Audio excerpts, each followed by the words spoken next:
Ethan disse que iria para Hark. Dorothea perguntou por que ele iria tão de repente. Ethan respondeu que porque é como ela disse. Romper uma represa é certamente eficaz para derrotar grandes exércitos, mas eles não podem usar esse método agora. Dorothea concorda, pois as pessoas daquela área teriam que sofrer as consequências. Mesmo que as pessoas sejam evacuadas, sua cidade natal ainda seria destruída. É por isso que eles devem parar Hark em suas próprias terras, antes que cheguem a Ubera. Dorothea concorda, mas mesmo que ele participe de uma missão de reconhecimento, não conseguirá analisar o movimento de todas essas tropas. Ethan diz que simplesmente fazer o reconhecimento não é o suficiente. Ele pretende se tornar um espião e abordar Nerel. Com um pouco de atuação, Nerel provavelmente aceitará ele, já que homens como ele normalmente não expulsam aqueles que agem por conta própria. Então o Ethan vai fingir que está fornecendo informações sobre Ubera, enquanto na verdade reúne informações sobre Hark. Dorothea diz que não, o que deixa Ethan confuso. Ela tem certeza que esse plano permitirá eles conhecerem as fraquezas de Hark, mas é muito perigoso e ela não quer que ele fique em perigo. Além disso, eles nem têm certeza se funcionará ou não. Ele também é cidadão de Ubera e... Ela continua tentando pensar em desculpas para ele não ir. Ethan saltar pelo nariz diante daquela cena. E segurando a mão dela, pede que ela não se preocupe. Como ela sabe, ele sempre teve jeito para convencer as pessoas com conversa fiada. Ela tem que ter fé e esperar por ele. Ele só precisa que ela faça uma coisa por ele. Escreva uma carta para o Stefan. Assim, Dorothea escreveu para o Stefan, dizendo que estava enviando aquilo porque acreditava que ele confiaria nela. Em breve, Hark faria um movimento para poder atacar Ubera. Quando ele visse o espírito da luz na fronteira, deveria se preparar para a guerra. Há uma coisa necessária para que esse plano seja bem sucedido. Um cavaleiro leal que cumprirá silenciosamente até os comandos mais exagerados, sem jamais questionar as palavras do monarca. Dorothea agradeceu ao Stefan, pois ele se saiu bem em mantê-los afastados. E à medida que ela se aproximava gradualmente da fronteira, ela podia sentir o Ethan por perto. E ela tinha certeza que o Ethan também sentiu que ela estava se aproximando constantemente. Não será difícil coordenar o tempo deles, pois mesmo que sejam distantes, não importa, já que eles podem sentir um ao outro. O guarda disse que eles estavam cercados por fogo e pediu por ordens. Stefan gritou que a moral do exército de Hark sofreu um golpe, e agora é a chance deles. Assim, ele manda o seu exército marchar em frente. Nerel está nervoso. Ele não entende como pode perder quando trouxe 500 mil soldados com ele. Mas então ele pensa que não pode simplesmente morrer ali com aqueles soldados inúteis. Assim ele dá a ordem para que eles se retirem de volta para o quartel. Os cavaleiros de nível capitão devem ir com ele, deixando os soldados para trás. Ethan percebeu que então Nerel está apenas levando os capitães e fugindo. Claro, isso não é surpresa alguma. Alguém grita perguntando como ele pode desistir em um momento como esse.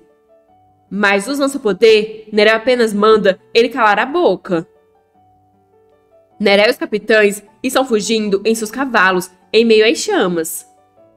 Ainda assim, eles estão sendo queimados. Então eles imploram para Nerel usar o poder do espírito para apagar o fogo. Nerel está possesso com a humilhação que o Ethan lhe causou. Então ele decide que tem que fazer o Ethan pagar por traí-lo. De cima do penhasco, Ethan sorri, orgulhoso pelas forças de Ubera terem mudado a maré. Agora ele precisa encontrar a princesa. O plano deu certo, então ela deve estar segura e ilesa. Lá embaixo, Doroteia mata mais um soldado inimigo. Ela então olha para o Ethan com um sorriso no rosto. Eles finalmente se reuniram. Só que então, ambos ficam assustados. Desesperada, Doroteia corre na direção dele, enquanto grita o seu nome. Mas alguém manda ela parar.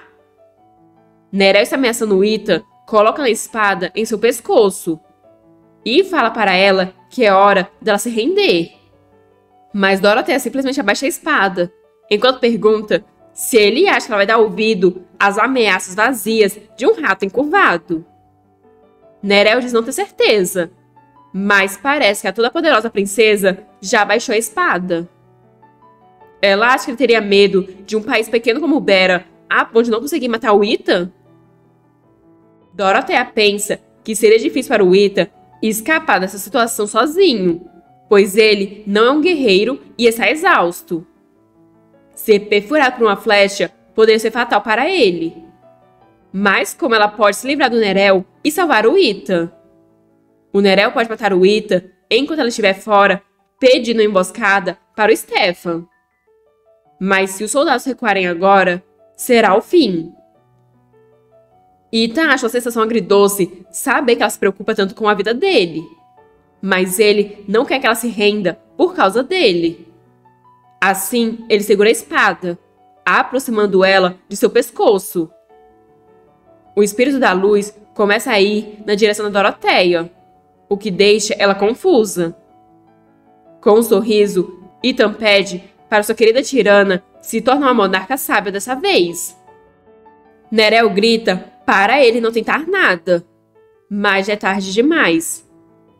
Ao longe, é possível ouvir fracamente alguém chamando pelo Ethan, mas está tão escuro que ele não pode deixar de se perguntar se morreu. Essa voz familiar. Então vemos Doroteia o chamando. Quando ele desperta, se vê sentado em uma mesa. Ele chama Doroteia de princesa, e ela diz que lá vai ele chamando ela assim de novo. Ela pede que ele se recomponha e levante, pois eles têm que ir para a reunião do Conselho Estadual. Confuso, Ethan diz que não pode ir, já que ele foi banido. Doroteia pergunta que bobagem ele está falando. Se ele não puder ir à sala de reunião, quem pode? Ele é o consorte dela. Ethan foi pro céu e não estava sabendo. Alguém bate umas folhas na mesa, dizendo que isso encerra as coisas. Por enquanto, eles fortaleceram a política de auxílio aos necessitados e aumentaram o orçamento para os suprimentos que fornecerão. Doroteia pergunta se há alguma objeção. Mas os nobres dizem que é claro que não. É típico dela criar uma política que coloca o povo em primeiro lugar. Então os cidadãos ficarão felizes. Assim, todos começam a aplaudir, enquanto Ethan está lá sem entender nada. A princesa é a imperatriz? E todos os nobres parecem ter total fé nela?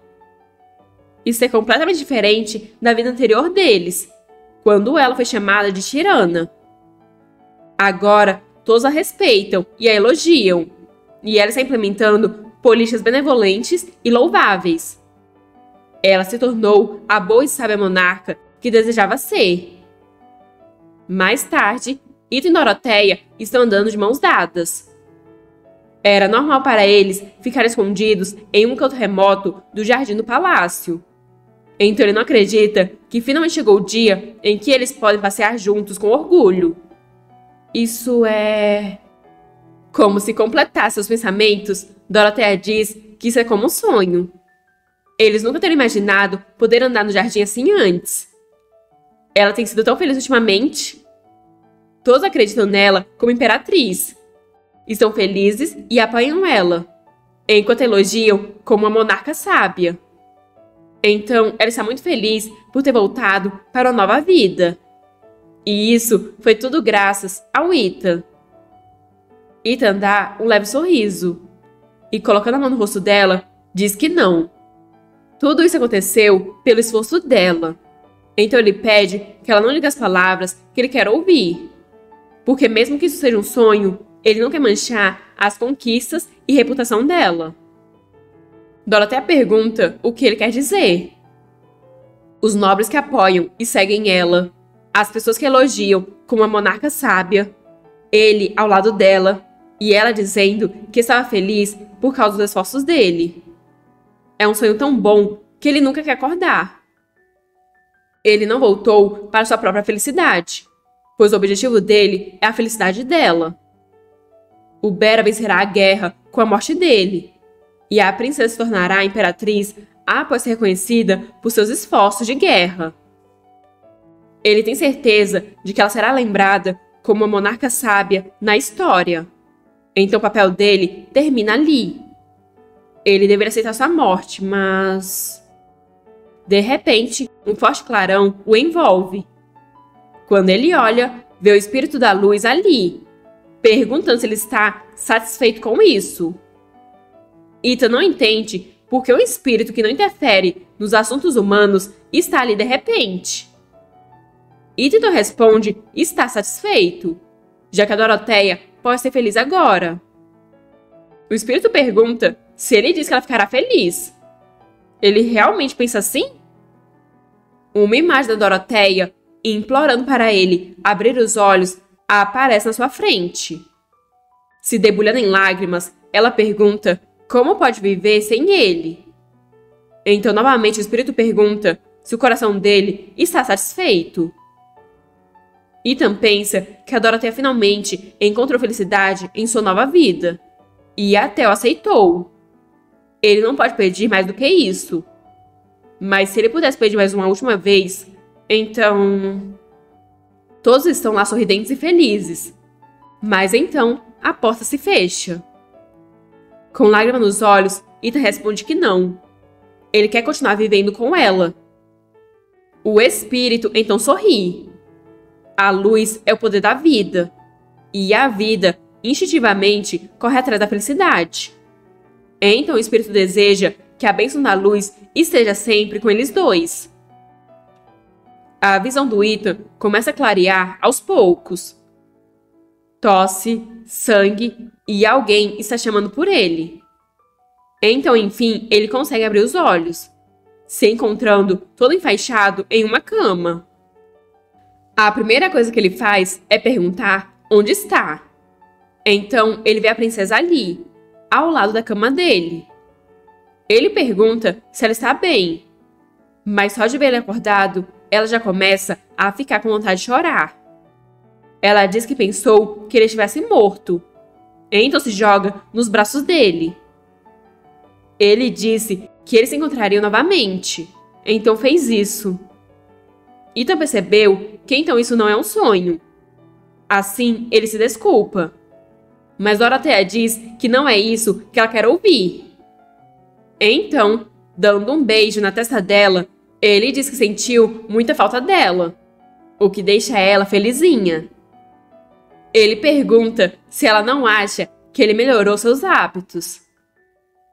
Isso foi o que aconteceu depois que o Ethan colapsou. Nerel perguntou pro Ethan o que ele fez. Dorothea ficou em choque, apenas parada no mesmo lugar. Depois que o choque inicial passou, veio a raiva. Em um instante, ela estava subindo um morro, e com um único golpe, Nerel foi saqueado até a morte.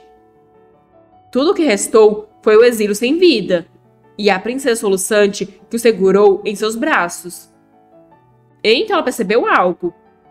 A ferida estava cicatrizando. Ethan não estava morto, apenas inconsciente. O médico declarou que a lâmina não atingiu por pouco as artérias e os nervos. Um ferimento profundo permaneceu no pescoço dele, mas ele ainda estava vivo. Talvez tenha sido graças ao espírito da luz. Joy está dizendo que provavelmente o Ethan não sabe manusear uma espada corretamente, já que não tem nenhuma habilidade nessa área. Então ela acha que todos devem ficar aliviados. A princesa ganhou a batalha, mas a atmosfera estava triste por causa dele.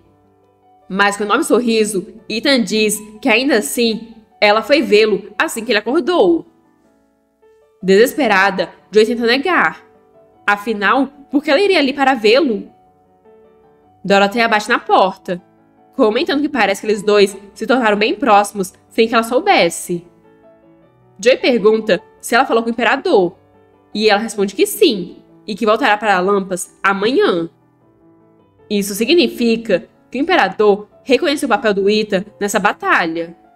Então, ele não está mais banido de Lampas. Estendendo a mão, ela diz para eles voltarem juntos. A volta para Lampas é feita com festa.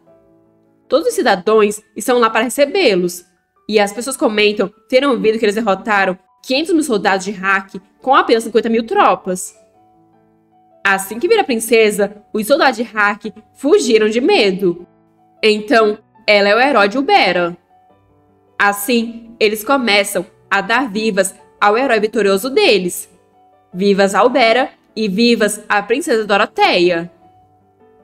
Dorothea se pergunta se a vitória sempre foi uma coisa tão brilhante e feliz. Em sua vida passada, eles conquistaram a vitória contra Hark. Mas antes que pudesse apreciar a vitória, ela foi marcada como uma traidora.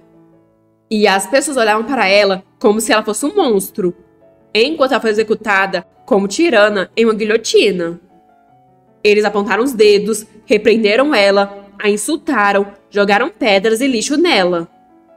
O caminho para a execução parecia ser mais adequado a ela do que um tapete vermelho.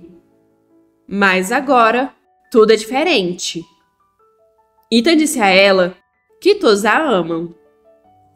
Clara recepciona com felicitações pelo retorno seguro. Dando um forte abraço na Dorothea, Clara diz que ela é incrível e pergunta se ela não está machucada. Dorothea diz que não, pois tudo correu bem. Mas então Dorothea repara no Stefan ali e diz para Clara que ela vai descansar. Clara pode falar com Stefan e os outros devem ajudar os cavaleiros com seus pertences. Agora sozinhos, resta apenas o silêncio. Por fim, Clara resolve dizer algo e pergunta se ele se machucou. Stefan diz que não, graças a ela. Mas ela diz não ter feito nada. Mas Stefan diz que é sério. Ele conseguiu voltar ileso graças a ela. Claro, ele acreditava que a princesa viria, mas uma parte dele sempre teve medo.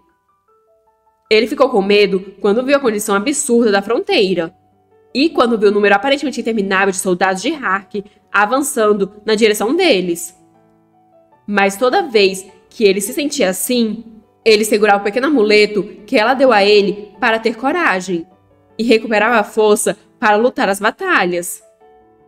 Ele queria proteger Ubera, pois é lá que ela e aqueles que são preciosos para ele chamam de lar. Então, ele reuniu suas forças para lutar. Ele fez tudo o que pôde para voltar para o lado dela. Se ajoelhando, ele disse que avisou ela antes de sair, que quando ele voltasse para o lado dela, ele queria estar lá como marido dela. Assim, ele abre uma caixinha com alianças e pergunta se ela quer ser a esposa dele. Clara pula nos braços dele, enquanto diz que sim. E é com esse momento fofo e tão esperado que encerramos o episódio de hoje. Aos poucos, a felicidade enfim está alcançando todos os personagens. E enfim podemos dormir com o coração quentinho. Se vocês estão gostando dessa obra, deixem um like para eu saber, comentem aí embaixo e se inscrevam se ainda não forem inscritos. Obrigada por chegar até aqui e até a próxima!